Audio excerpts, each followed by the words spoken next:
Hello， 各位观众，大家好。今天我们来聊一聊德国的三大城。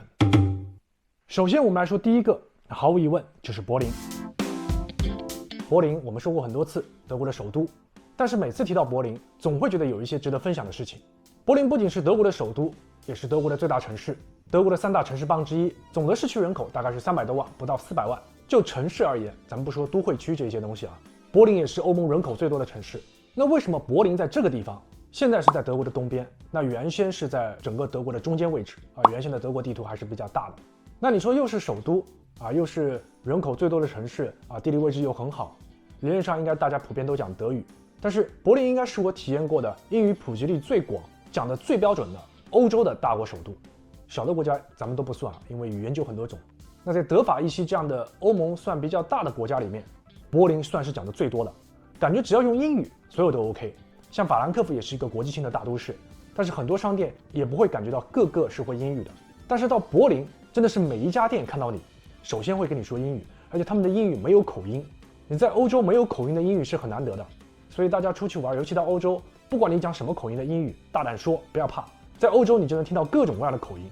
再说回柏林，不管是小的餐饮店，还是比较有名的网红店啊，基本上进去都能跟你说英语，而且有一些跳蚤市场卖二手的也都可以跟你说英语。再加上它的城市建筑，因为它历史的原因，东西德的关系，两个阵营在这里驻扎，所以柏林整体感觉下来是非常的不德国，所以它就形成了一种非常独特的、非常包容多元的一个城市文化。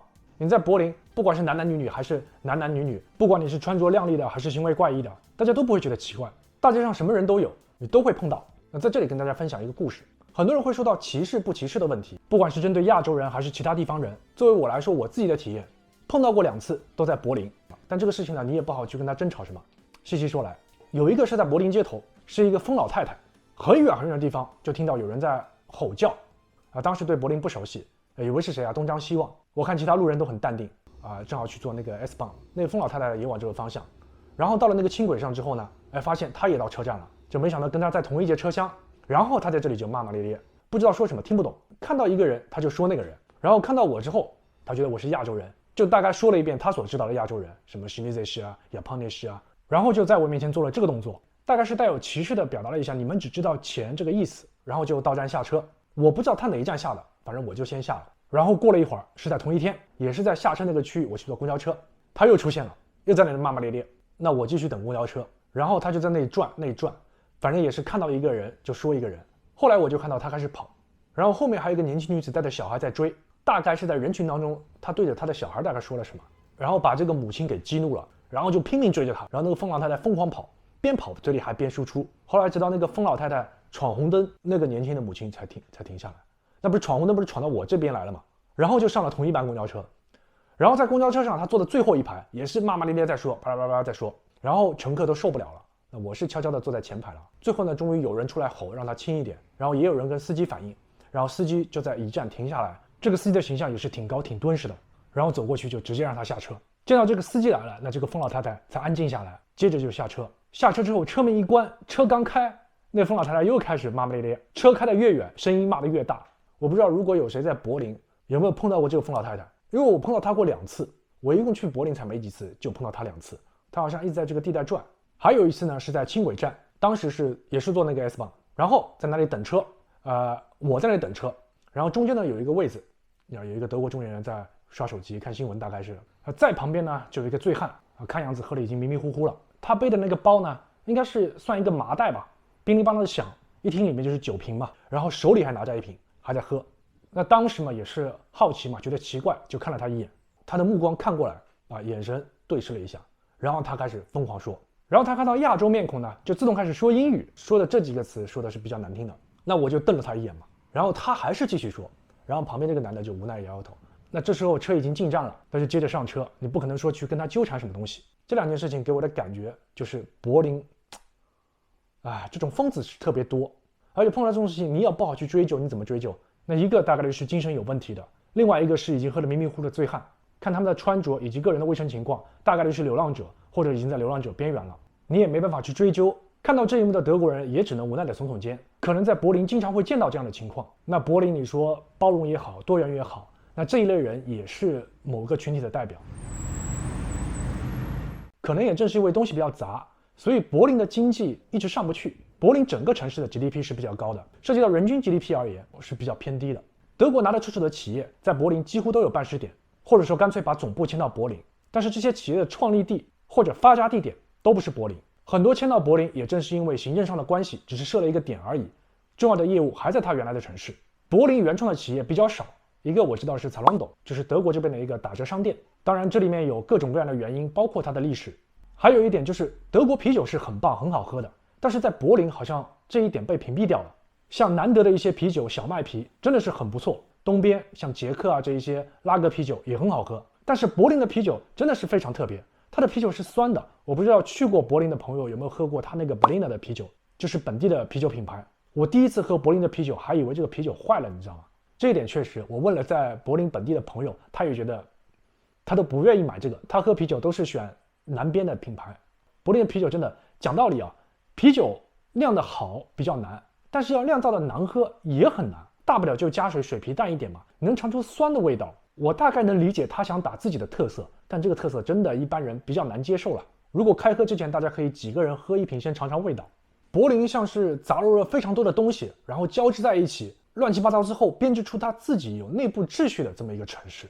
它的东西你能想到的都会有。你说政治，它有各种政治团体；艺术，柏林有成批的艺术家；文化方面，柏林有博物馆岛，还有各种各样的博物馆；音乐，它有柏林爱乐乐团；电影，它有柏林电影节，这些是高雅的。那我们说俗一点，柏林还有知名的夜店文化。就连在德国吃的东西，柏林也拿得出手。比方说德国的国菜土耳其烤肉饼叫 Döner。在柏林的中央火车站旁边有一家很小的 Döner 店面，那家的 Döner 就非常好吃，排得很长队。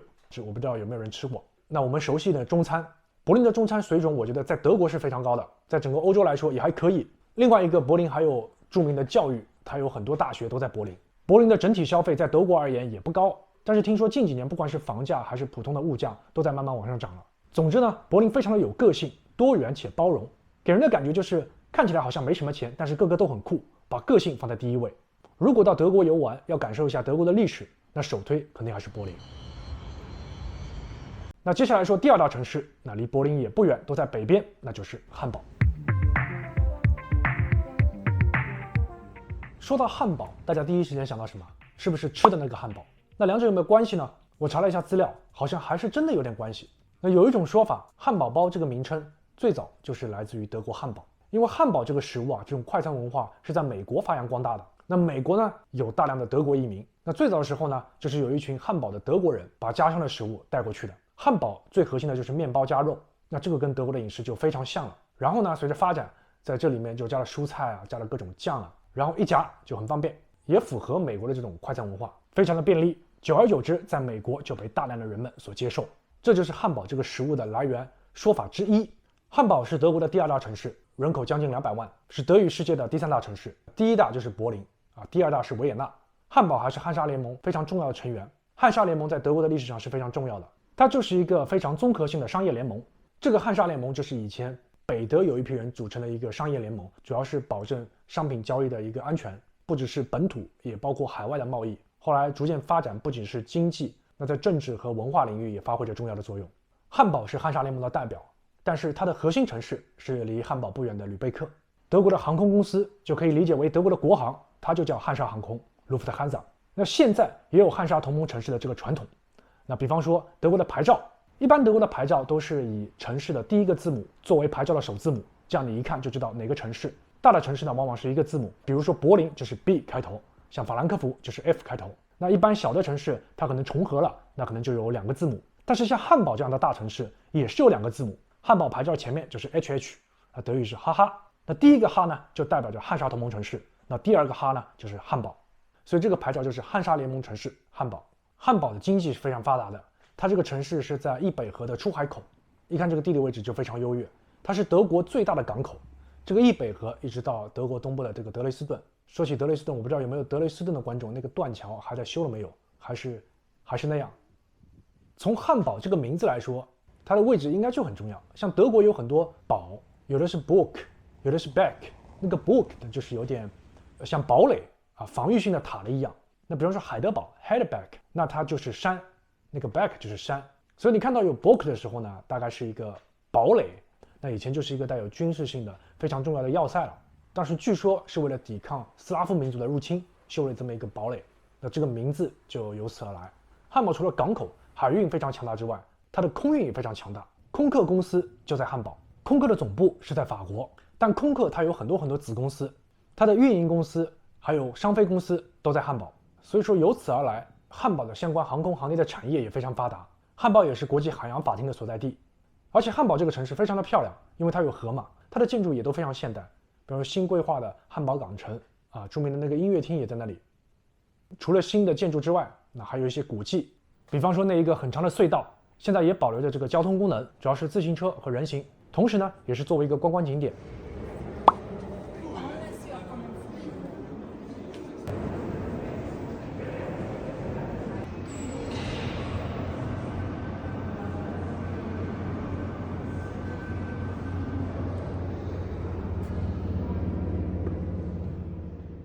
当然也有人批评汉堡的建筑啊，因为感觉毫无关系啊，只是各有各的特色。那有的片区呢又是千篇一律，那这个方面呢就是见仁见智了。那总的来说，我还是比较喜欢汉堡这个城市的，因为它靠近海，有很多河道，已经有点水城的感觉了。如果汉堡时间留得够长的话，旁边的基尔港啊，还有吕贝克啊，都可以去兜一兜转一转。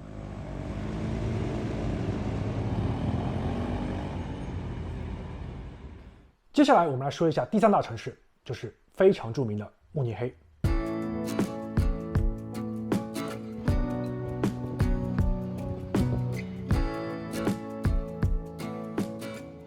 慕尼黑应该说非常有名，想到德国不是柏林可能就是慕尼黑。确实，在足球方面，它有德甲豪门拜仁慕尼黑。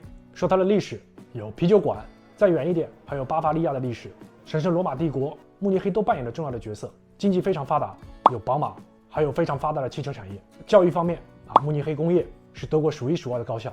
那慕尼黑最出名的当然是它的啤酒，因为它有啤酒节。这个啤酒节只是咱们翻译的，它的正式名应该叫10月节 （Oktoberfest）。但是呢，它在9月中下旬就已经开始了，而在10月份的时候，只有10月前几天一点点时间，这个节日还在举行。那为什么会这样呢？咱们来说一说啤酒节的历史。这个啤酒节最初开始是在1810年的10月12号，当时的巴伐利亚王储结婚，那整个不管是私人的还是公共的王室，大家一起庆祝。后来呢，还举办了一场赛马比赛。那第二年也是在差不多这个时期聚在一起庆祝。后来呢，到1813年，巴伐利亚就卷入了拿破仑的战争，这个节日呢就被迫取消。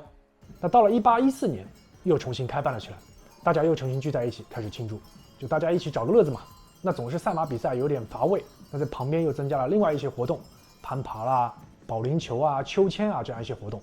到了1818年，又建立了旋转木马，然后各种摊位，大家一起来游戏啊、抽奖，你可以理解成小型的庙会，规模就越来越大。到了1819年，慕尼黑的市议会就接手了这个节日的管理工作，从此呢，这个10月节就慢慢固定下来。到了19世纪末，这个节日的规模已经非常大了。那人们觉得10月份中旬开始，尤其到中下旬，大家已经有点冷了。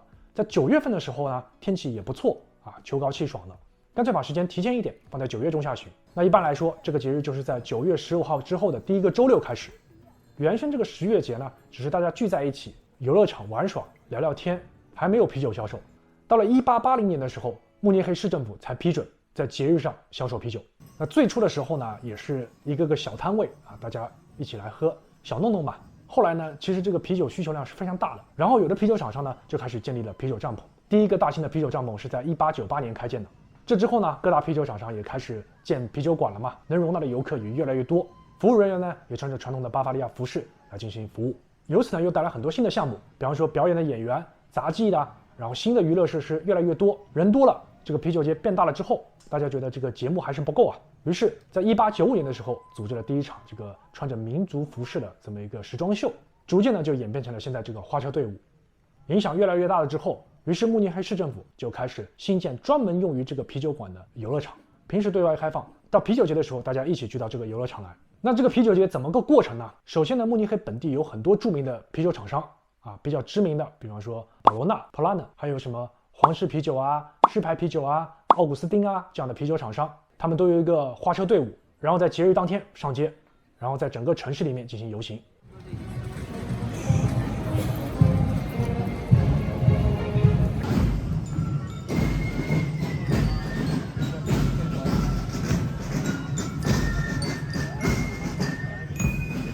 最终的目的地呢，就是到这个游乐场。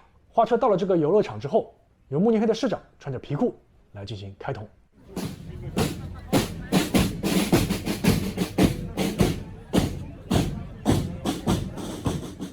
那游乐场里面每一个啤酒厂商呢都有一个特定的帐篷，当然里面的价格是比较贵的，我印象中应该是一杯10几块，但是量非常大，1升的酒吧，有的一杯都喝不完，有的能喝好几杯。你也可以在游乐场玩耍，反正就是一个狂欢派对嘉年华嘛。所以呢，慕尼黑啤酒节每年都会因为喝酒过量而出事情的，所以也有人会批评这个节日，他觉得一堆年轻人在那里喝酒，只是一个大规模的饮酒狂欢节啊，跟民俗什么都扯不上关系。这个啤酒节没有特殊情况，每年都会办，因为战争原因停办过啊，近期停办就是因为疫情原因，而重新举办之后就吸引了700多万人来，每年带来的收入有10几亿欧，是慕尼黑非常有代表性的节日。除了啤酒节要恰好碰到这个时间之外，慕尼黑这个城市也很有魅力，老城也非常的漂亮。再远一点还有一个英国花园，是一个很大的绿化地带。如果时间充裕，那就可以去看一下新天鹅堡。不过新天鹅堡其实应该算是慕尼黑周边了，离慕尼黑比较远。那如果去那里的话，像什么奥地利啊、意大利啊，沿着阿尔卑斯山脉都可以去看一下。那这个就是有别于城市的自然风光了，非常的漂亮。好了，今天的视频就到这里，祝大家新年快乐，下期再见。